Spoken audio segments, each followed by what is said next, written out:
కొమరం భీం ఆసిఫాబాద్ జిల్లా సిర్పూర్ నియోజకవర్గం బెజ్జూర్ మండలంలోని ఉట్సారంగపల్లి జీపీలోని ఆత్రం బాపుని నీలుబాబా మద్దిగూడ నివాసి ఇతని పింఛను బ్రతికుండగానే చనిపోయినట్లు ధృవీకరించినందున పింఛన్ బెజ్జూర్ ఎంపీడీఓ తొలగించారు.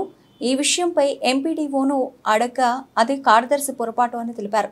కార్యదర్శిని వివరణ కోరగా తాను ఎంపీడీఓకు వాట్సాప్ ద్వారా తెలియజేశానని తెలిపారు. ఇద్దరి అధికారుల తప్పిదం వల్ల ఆత్రం బాపు పింఛన్దారుడు నష్టపోయాడు. ఈ సమస్యపై అధికారులకు ఎంపీడీఓ కార్యదర్శి డిఆర్డీఏ అధికారులకు విన్నవించిన సమస్య గత 4 సంవత్సరాల నుండి కాలయాపన చేస్తున్నారు. కార్యదర్శి పొరపాటున తొలగించారు అని ఎంపీడీఓపై కార్యదర్శి చెప్పారు. అసలు పింఛన్ తొలగించాలని ఫిర్యాదు చేసినా చర్యలు తీసుకోవడం లేదు. విధులలో నిర్లక్ష్యం వహించిన అధికారులపై చర్యలు తీసుకుని ఆత్రం బాపు తనకు న్యాయం కావాలని కోరారు. అంతేనా?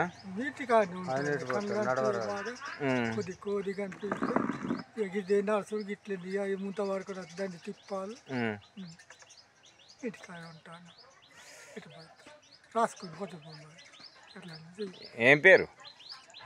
బాపు ఆత్రం బాపు. పింఛన్ ఆత్రం బాపు. అదే పింఛన్ రాలేదా ఇంతవరకు?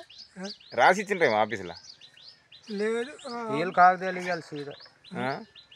ఎక్కడ పోయినావు కదా? అక్కడ ఇక్కడ పోయి పేరు పడ్డాం. ఆసిబాద గీసిబాద మొత్తం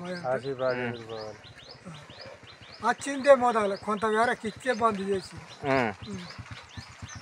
ఎవరు బంద్ చేసింది? ఎవరు? వీళ్ళు కొప్పుడు శంకర్ కాదు, కార్యదర్శి ఏమో. కార్యదర్శి అందరూ ఒకటి. అంతేనా? బాపు ఏమైంది తాత? ఏం వస్తలేదు నీకు? పింఛన్ వస్తలేదా? లేదు. ఎన్ని రోజుల నుంచి? సంవత్సరం అవుతుందా? ఎక్కువ అవుతుంది. ఎక్కువ అవుతుందా? నీ పేరు తీసేసిండ్లా నీకు పింఛన్ రాగా? ఎవరు? కార్యదర్శి. కార్యదర్శి. ఆయన పేరేంది? ఏమో మరి అంటే నాకు తెలియదు.